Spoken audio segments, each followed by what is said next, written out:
Every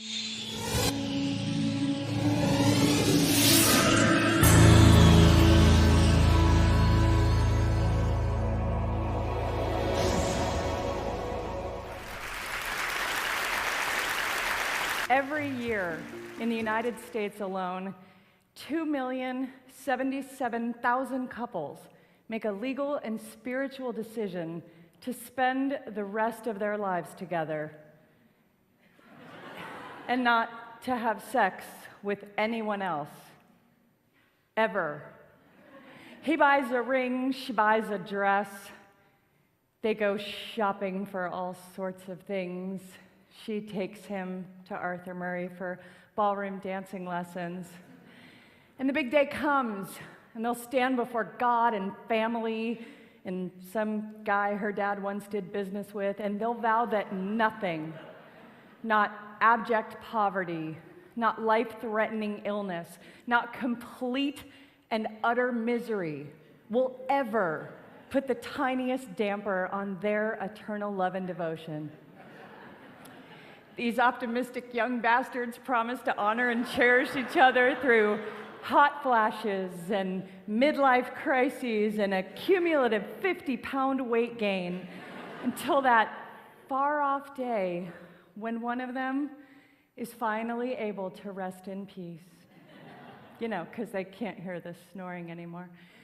And then they'll get stupid drunk and smash cake in each other's faces and do the Macarena, and we'll be there, showering them with towels and toasters and drinking their free booze and throwing birdseed at them every single time, even though we know, statistically, half of them will be divorced within a decade.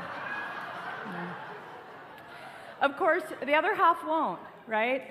They'll keep forgetting anniversaries and arguing about where to spend holidays and debating which way the toilet paper should come off of the roll. And some of them will even still be enjoying each other's company when neither of them can chew solid food anymore. And researchers want to know why. I mean, look, it doesn't take a double-blind, placebo-controlled study to figure out what makes a marriage not work, right? Disrespect, boredom, too much time on Facebook, having sex with other people. But you can have the exact opposite of all of those things: respect, excitement, a broken internet connection, mind-numbing monogamy. And the thing still can go to hell in a handbasket. So, what's going on when it doesn't? What do the folks who make it all the way to side-by-side burial plots have in common? What are they doing right? What can we learn from them? And if you're still happily sleeping solo, why should you stop what you're doing and make it your life's work to find that one special person that you can annoy for the rest of your life? Well, researchers spend billions of your tax dollars trying to figure that out. They stalk blissful couples and they study their every move and mannerism, and they try to pinpoint what it is that sets them apart from their miserable neighbors and friends. And it turns out the success stories share a few similarities, actually beyond they don't have sex with other people. For instance, in the happiest marriages, the wife is thinner and better looking than the husband. It's obvious this leads, right?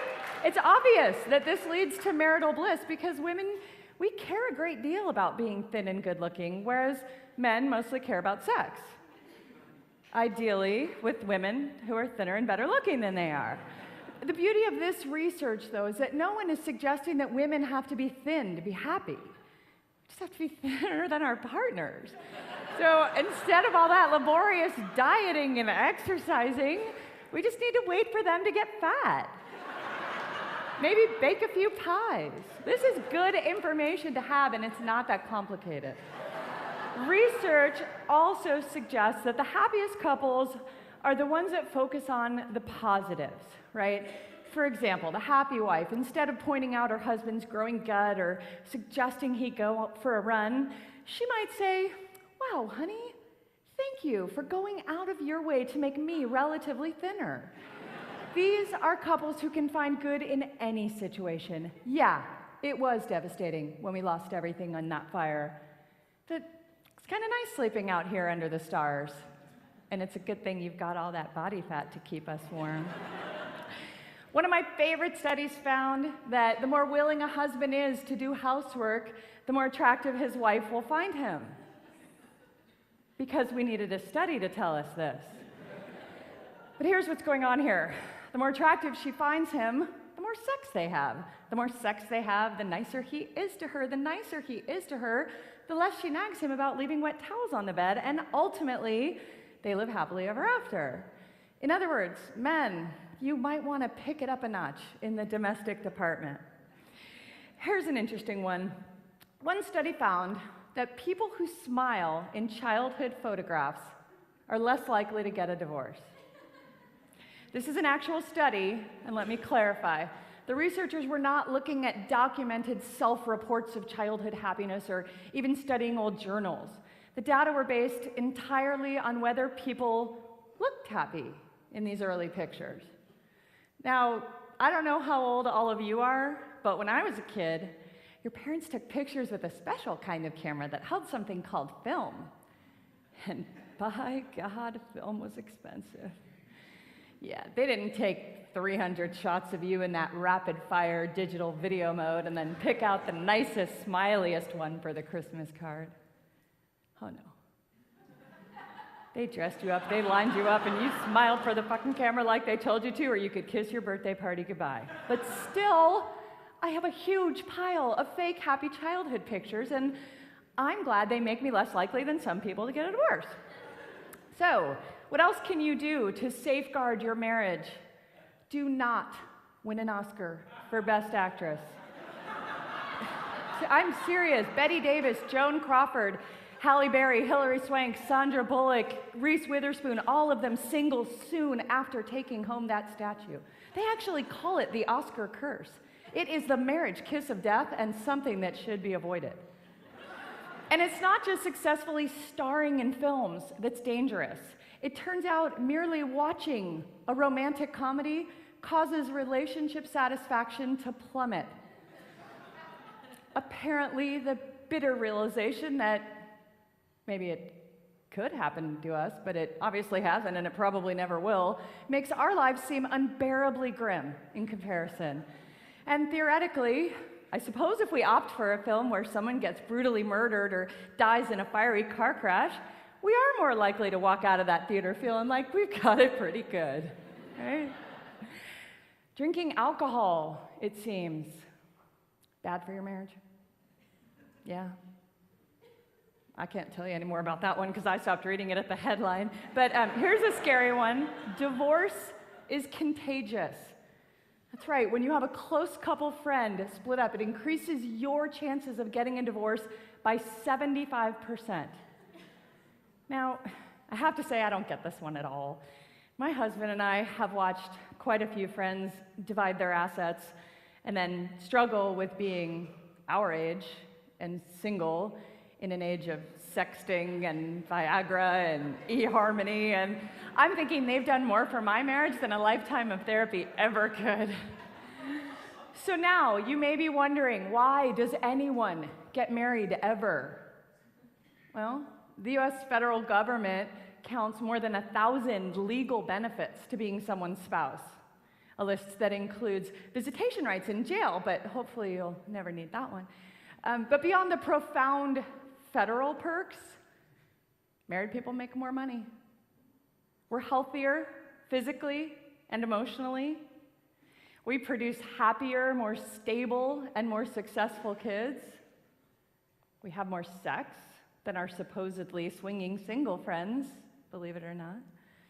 We even live longer, which is a pretty compelling argument for marrying someone you like a lot in the first place.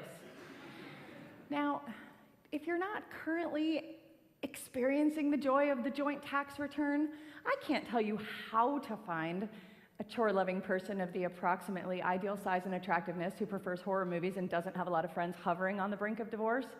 But I can only encourage you to try, because the benefits, as I've pointed out, are significant. The bottom line is, whether you're in it or you're searching for it, I believe marriage is an institution worth pursuing and protecting. So I hope you'll use the information I've given you today to weigh your personal strengths against your own risk factors. For instance, in my marriage, I'd say I'm doing okay. On the one hand, I have a husband who's annoyingly lean and incredibly handsome, so I'm obviously going to need to fatten him up. And like I said, we have those divorced friends who may secretly or subconsciously be trying to break us up, so we have to keep an eye on that. And we do like a cocktail or two. On the other hand, I have the fake happy picture thing. And also, my husband does a lot around the house and would happily never see another romantic comedy as long as he lives. So I've got all those things going for me.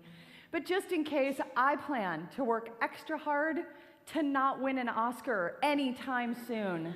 And for the good of your relationships, I would encourage you to do the same. I'll see you at the bar.